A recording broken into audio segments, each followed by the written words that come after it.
तो देखो भाई, प्रोग्राम क्या है कि आपको एक नंबर दिया गया है, आपको ये चेक करके बताना है कि वो आर्मस्ट्रॉन्ग नंबर है या नहीं। और आर्मस्ट्रॉन्ग नंबर कौन से होते हैं? जो नंबर है अगर उसके डिजिट के क्यूब का सम, जैसे मान लो 1 2 3 है, इसके डिजिट का क्यूब जैसे 3 का क्यूब प्लस 2 का क्यूब प्लस 1 का क्यूब, अगर ये क्यूब का जो एडिशन है वो आपके उसी नंबर के इक्वल आ जाता है, then it is Armstrong number. ठीक है। तो सबसे पहले कोई नंबर हमको इनपुट कराना है। मान लो एक नंबर नाम का वेरिएबल या नम नाम से, इसको इंट में हमने कन्वर्ट कराया। Input enter any number. उसके बाद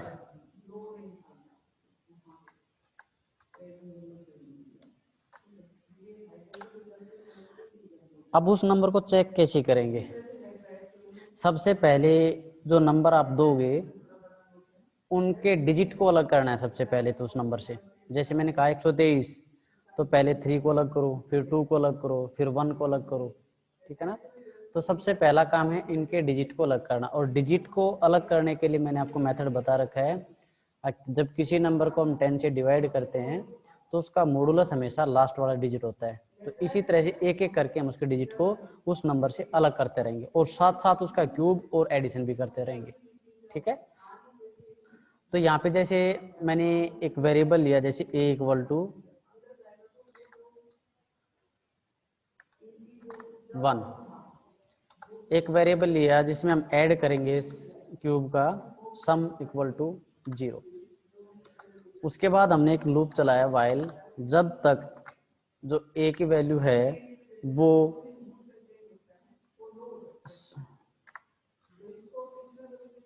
जो a हमने इक्वल एक है बेटा, सम इक्वल टू 0 इसलिए लिखते हैं क्योंकि जब हम किसी नंबर को जोड़ना स्टार्ट करते हैं तो उसमें आप ऐड करते हो। जैसे मैं कहता हूँ आपको 123 का जो डिजिट है ना 1 2 3 उसको ऐड करना है, तो उसको 0 मान लिया जाता है। अब 0 के अंदर कोई भी वैल्यू ऐड होगी तो फिर वो स्टार्ट हो जाता है ऐड होना। जैसे 0 + 3 तो 3, 3 + 2 5, 5 + 1 6। ठीक है। इसलिए एक वेरिएबल को माना जाता है पहले कि उसकी वैल्यू हम 0 मान लेते हैं। किसी भी कैलकुलेशन अगर आप मल्टीप्लिकेशन किसी नंबर की स्टार्ट करते हो तो हमेशा उसको 1 माना जाता है, और अगर आप एडिशन स्टार्ट करना चाहते हो तो उसको आपको 0 मानना पड़ता है। ठीक है। तो यहाँ पे देखो मेरे पास नंबर मैंने स्टार्ट कर ही रखा है कि जब तक नंबर जो वेरिएबल है उसकी वैल्यू 0 से ग्रेटर है तब तक ये लूप आपका काम करता रहेगा। क्या करता रहे? तब तक एक बी वेरिएबल ले लिया इसके अंदर हमने और नंबर को 10 से डिवाइड कर दिया हमने, तो जो भी रिमाइंडर बचेगा वो किस में आ जाएगा? बी के अंदर। और सम के अंदर क्या आ जाए? सम के अंदर आ जाए सम, उसके बाद प्लस और बी का क्यूब, तो B into B into B. Cube का तो यही मतलब होता है, आप उस नंबर को आपको 3 बार मल्टीप्लाई करना है ना। 3 की क्यूब जैसे कैसे निकालेंगे? 3 इंटू 3 इंटू 3। तो इसी तरह जो भी डिजिट आया उसका लास्ट में उसकी क्यूब निकालेंगे और सम में उसको ऐड कराते जाएंगे। ओके। यहाँ सिस्टम में नहीं लिख सकते बेटा इसको ऐसे, तो हम या फिर ऐसे भी लिख सकते थे, बी डबल मल्टीप्लाई का सिंबल लगा के और 3 है ना, क्यों ये उसकी क्यूब निकाल दे। ये चीजें तो हमने पहले कर भी चुके हैं। B3 तो हम डायरेक्टली नहीं लिख सकते नहीं यहाँ पे, तो आया समझ में भाई? जैसे बेटा मैथ के अंदर तो आप लिखते हो 5/10, लेकिन यहाँ कैसे लिख सकते हैं? यहाँ तो नहीं लिख सकते, या तो 5 को हमको स्लैश लगा के 10 लिखना पड़ेगा।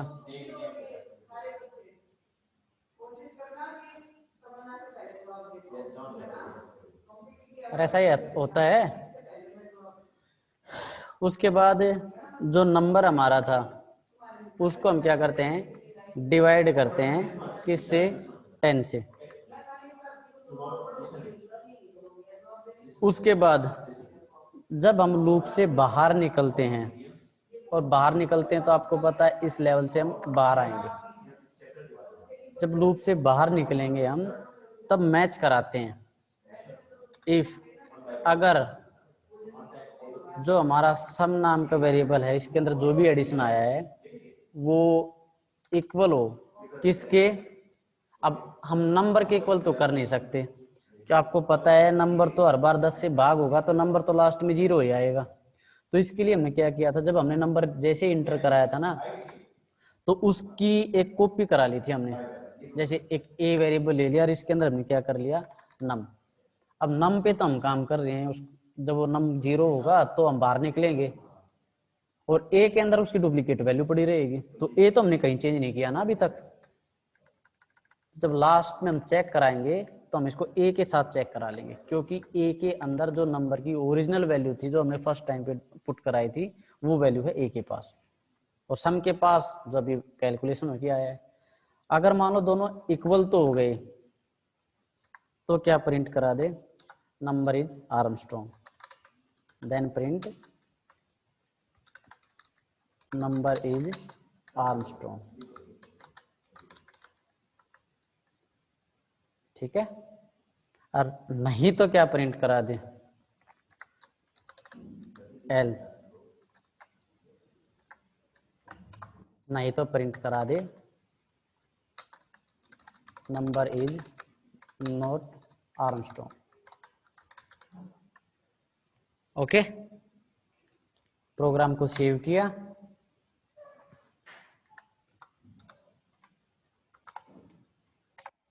और इसको रन किया। एंटर एनी नंबर, जैसे मैंने आपको बताया था जो 153 होता है वो एक आर्मस्ट्रॉन्ग नंबर होता है, तो नंबर इज आर्मस्ट्रॉन्ग नंबर। क्यों है आर्मस्ट्रॉन्ग नंबर? 3 का क्यूब कितना होता है 27, 5 का क्यूब कितना होता है 125, एंड 1 का क्यूब कितना होता है 1। 125, 27 और 1 इसको जोड़ेंगे तो बेटा 153 ही उसका एडिशन आएगा, और जो नंबर हमने दिया था 153 इसके इक्वल आ गया, तो दैट इज आर्मस्ट्रॉन्ग नंबर। और भी आर्मस्ट्रॉन्ग नंबर होते हैं, जैसे 370 होता है, एक होता है 370, 7 का क्यूब निकाल लो और 3 का क्यूब निकाल लो, दोनों को ऐड कर लो, 370 ही बनेगा। ठीक है, तो नंबर इज आर्मस्ट्रॉन्ग। और कुछ पुट कराते हैं, जैसे 120, अब 0 का क्यूब 0, 2 का क्यूब 8 और 1 का क्यूब 1, तो कितना हो इसका 9, और 9 120 के इक्वल नहीं है, तो number is not Armstrong. Clear या नॉट? ओके, तमन्ना बेटा, तमन्ना बेटा क्लियर और नोट?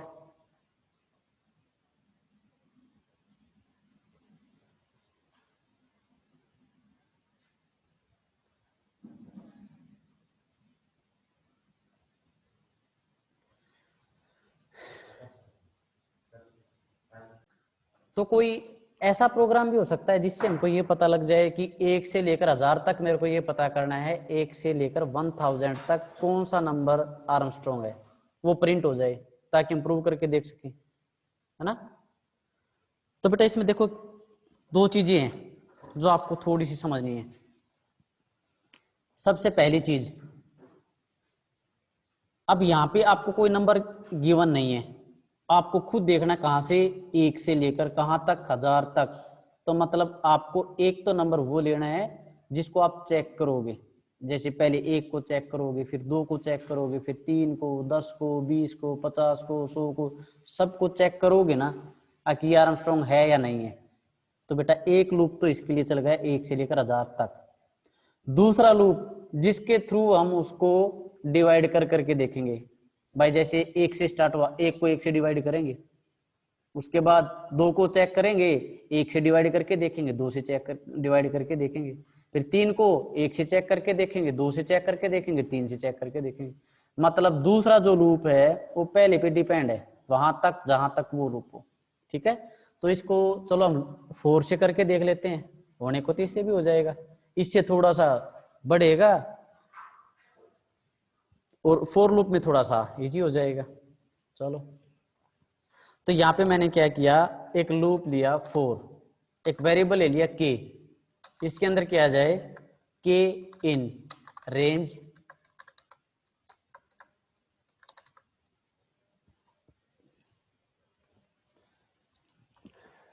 1 मिनट बेटा, कोई कॉल आ रही है। तो यहाँ पे मैंने एक लूप लिया, मैं बारी बारी से 1 से 1000 तक उनको चेक कराऊंगा नंबर को। तो के इन रेंज, के की वैल्यू स्टार्ट हो जाए 1 से, कहाँ तक चले, 1001 तक, क्योंकि 1000 तक चेक कराना है। तो आपको पता है जो फोर लूप होता है वो जो हम स्टॉप पोजीशन देते हैं उससे एक कम चलता है, तो अब ये 1000 तक चलेगा। और जो के की वैल्यू है कितना कितना गैप होता रहे, एक एक का उसके अंदर स्टेप आता रहे। ओके, उसके बाद अब इसी लूप के अंदर हम काम करते हैं। देखो हमने अभी जैसे एक नंबर लिया था, उस नंबर को हमने एक दूसरे वेरिएबल में कॉपी करा लिया था। और कॉपी क्यों कराया था, क्योंकि जिस नंबर पे हम काम करेंगे ना ओरिजिनल नंबर पे, वो तो लास्ट में 0 होके ही लूप से बाहर निकलेगा।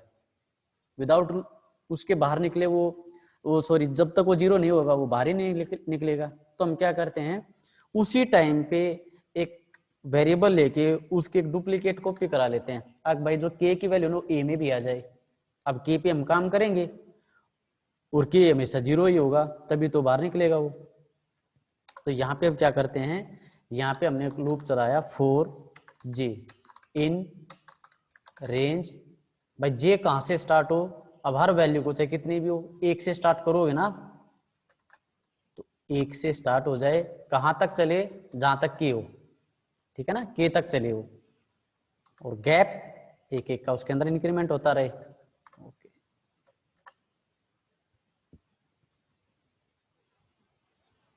और यहीं पे एक काम और करते हैं, एक सम नाम का वेरिएबल और ले लेते हैं, जिसके अंदर हम उसके जो डिजिट आएंगे उनके क्यूब का सम करेंगे, उसको भी यहाँ से स्टार्ट कर लेते हैं 0।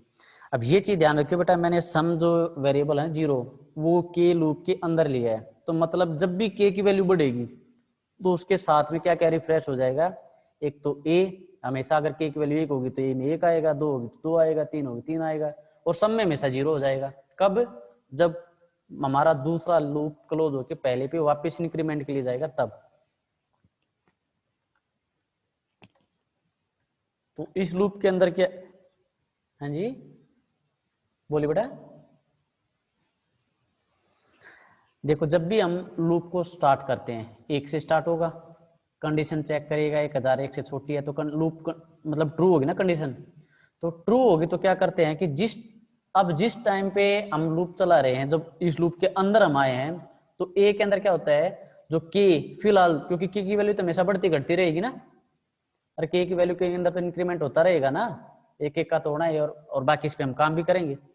तो हमने इसकी डुप्लीकेट कॉपी ए के अंदर रख दी, और साथ में सम इक्वल टू 0, तो मतलब जब भी हम इस लूप से बाहर निकलेंगे ना जो जे वाला है, तो इससे क्या होगा कि जब हम इससे बाहर निकलेंगे और वापस के पे आएंगे, तो बेटा सम की वैल्यू दोबारा 0 रिफ्रेश हो जाएगी 0 के साथ। ओके, तो इसके अंदर क्या होता रहे भाई, जो बी वेरिएबल है उसके अंदर जो हमने के वेरिएबल लिया है उसको 10 से डिवाइड करके उसका मॉडुलस निकाल लिया। ओके, और जो सम वेरिएबल है उसके अंदर क्या आ जाए, सम प्लस इनका क्यूब, जो हमारा डिजिट निकला लास्ट में इनका क्यूब,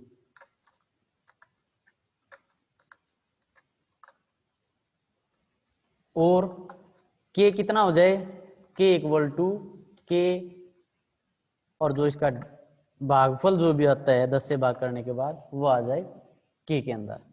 ओके, उसके बाद इस लूप से बाहर निकलते हैं, और बाहर निकलने के तुरंत बाद हम चेक करते हैं क्या जो सम की वैल्यू है वो मेरी एक इक्वल है, अगर है तो उस वैल्यू को प्रिंट करा दे, तो इसका इक्वल है तो इसका मतलब आर्मस्ट्रांग नंबर है, तो उस वैल्यू को प्रिंट करा दे, किसको, सम को।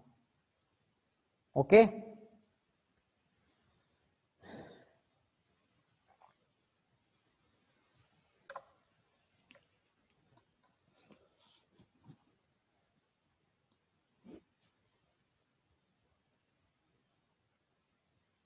अब इसके अंदर होगा क्या, चेक करते हैं एक बार। सबसे पहले के की वैल्यू आई बेटा 1, 1001 से छोटी थी तो यहाँ पे कंडीशन ट्रू हुई, तो यहाँ पे ए के अंदर कितना आ गया 1, और सम कितना है यहाँ पे 0। अब जे के अंदर कितना आ जाए 1, क्या के कितना है 1, तो कंडीशन ट्रू होगी। कहां तक चलेगा ये, के तक। तो बी के अंदर क्या आ जाए,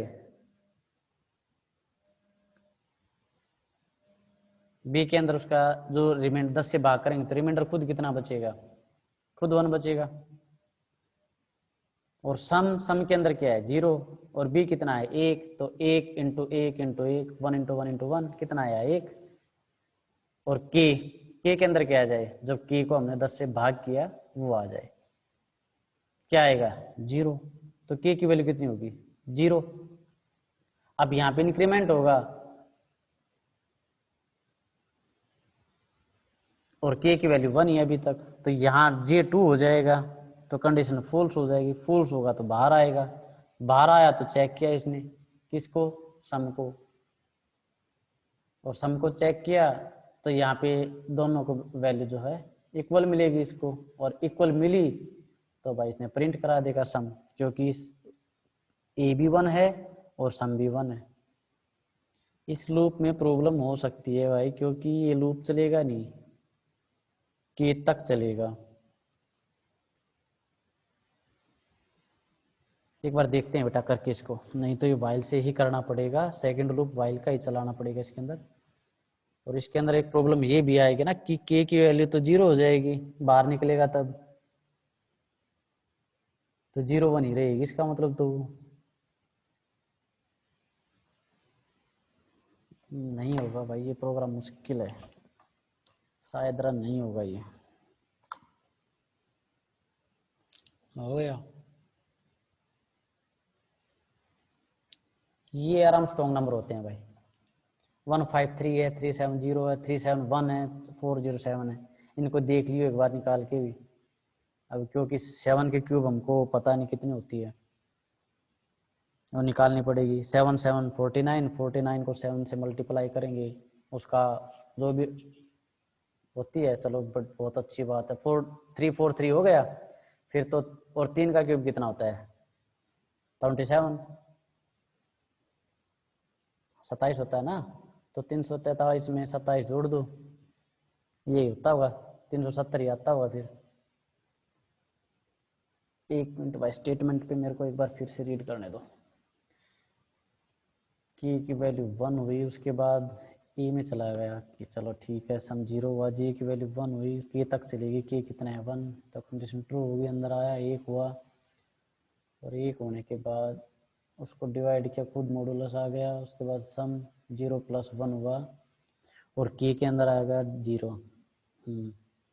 और जब बाहर आके चेक किया हमने तो मिला इसके अंदर, इसको सम के अंदर उसके इक्वल वैल्यू।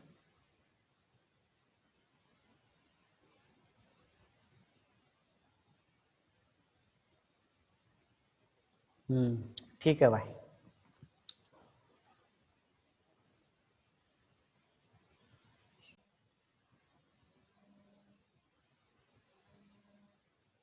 एक कॉल आ गई भाई, वेट करिए थोड़ी देर। हेलो, स्कूल में हुए। हम्म यार एक सिस्टम और सेट करना है, मेरे ख्याल से एक के सिस्टम की रह रही होगी, एक सिस्टम की छोड़ जा लीजिए बाकी। तड़क एक मैथ का सिस्टम और तैयार करना है, वह जगह देखूं मैं आके, कित लगाऊं उसका, किस जगह जुगाड़ करूं। हाँ चल बच्चा जब देख ली तो वो डब्बा तेरे दोहरा छोड़ा है कि मैं, चलो ठीक है।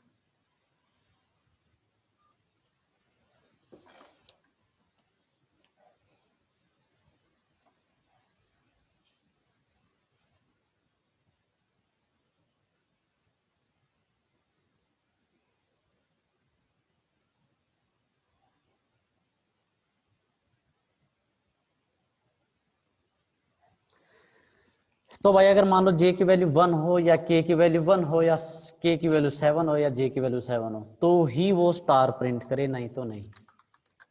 क्या प्रिंट करा दे? स्टार।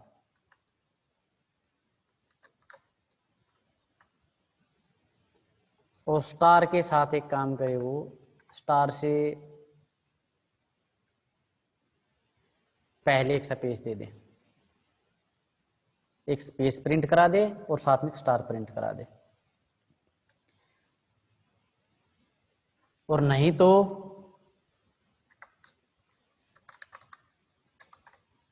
तो प्रिंट करा दे स्पेस। अब यहां गड़बड़ आती है, 1 2 3 स्पेस प्रिंट करा दिया हमने। और ये इसलिए करा दी क्योंकि एक स्पेस वहां भी था तो यहाँ एक एक्स्ट्रा, और वहां जो स्टार होता है वो लगभग 1.5 स्पेस के बराबर होता है, तो यहाँ पर हमने 3 स्पेस प्रिंट करा दिए। क्लियर है? उसके बाद इस लूप से बाहर निकले,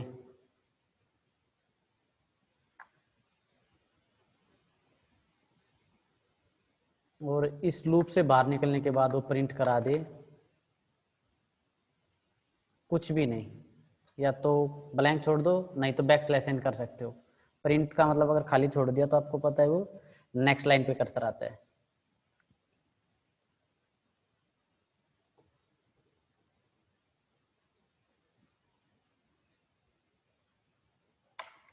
कंट्रोल एस किया और भाई प्रिंट करके देखते हैं इसको। कहाँ रह गया? इस लूप से बाहर आए, यहाँ आएगा भाई।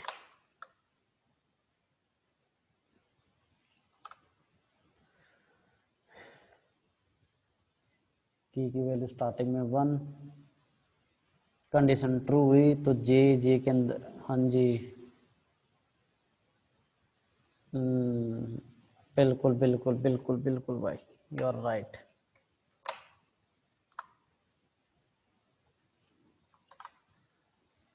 और इस लेवल को अब इसको इसके अंदर रखते हैं।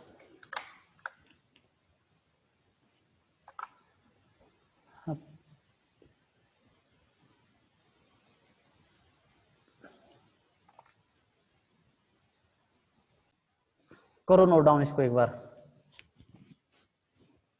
अब देखते हैं इसका आउटपुट क्या आता है एक बार। F5। ठीक है,